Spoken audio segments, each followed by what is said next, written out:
I've never written anything but letters to those whom I love. My thoughts ramble, and I'm not methodical. And worst of all, sometimes my imagination removes me so far from the subject that I have difficulty picking up the thread again. However, I wish to tell the story of a troubled and restless life, whose unhappiness lay more in the secret griefs known to God alone than in any outside event. This will be a sort of journal of my life, but to give an accurate portrayal of oneself requires a self-knowledge often lacking at 50 years of age. That said, I will nonetheless begin. I was born in 1770 and given the name Henriette Lucie. I was brought up in an archbishop's house where every rule of religion was broken daily. I saw things which would have warped my mind and destroyed in me every notion of religion and morality, were it not for the woman who had been found to look after me. She had the gifts of fairness of mind and strength of soul, even though she could not read or write and was only 25 years old. My mother was as beautiful as an angel, and her angelic sweetness caused men to adore her and women not to be jealous. Even the Queen liked my mother. In fact, it was Marie Antoinette who was indirectly responsible for the feud between my mother and my grandmother.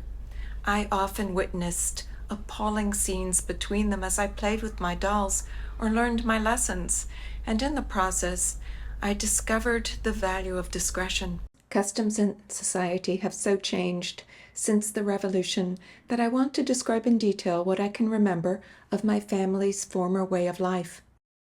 My uncle, the Archbishop of Narbonne, rarely went to his diocese, and when he did, he quickly returned on the pretext that his presence was required at court, but in reality it was to resume his life as a grand seigneur. His archbishopric was worth a good sum.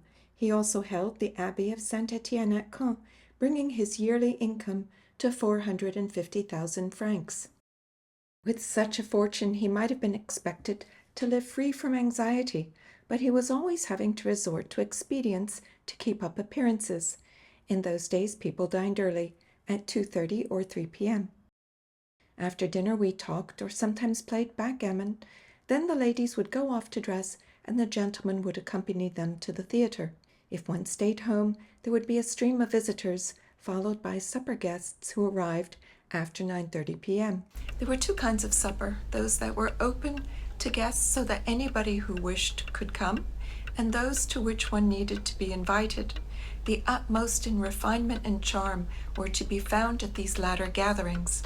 Putting together a list of supper guests required a careful consideration. There were the people to be brought together and those to be kept apart. And what a disaster for a husband to consider himself invited simply because his wife was. There were few balls, because the fashion made dancing a torture, narrow heels so high that the foot was kept in a perpetual tiptoe, an underskirt of heavy whalebone spreading out several feet on either side, and hair dressed at least a foot high and sprinkled with a pound of powder which the slightest movement shook onto the shoulders.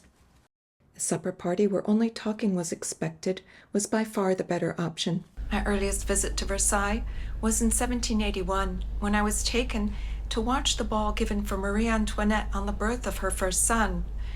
She wore a dress of diamonds and sapphires. She was young and beautiful and adored by all. She had just given France a dauphin, and it would have seemed inconceivable to her that the career on which she was launched could ever suffer a reverse.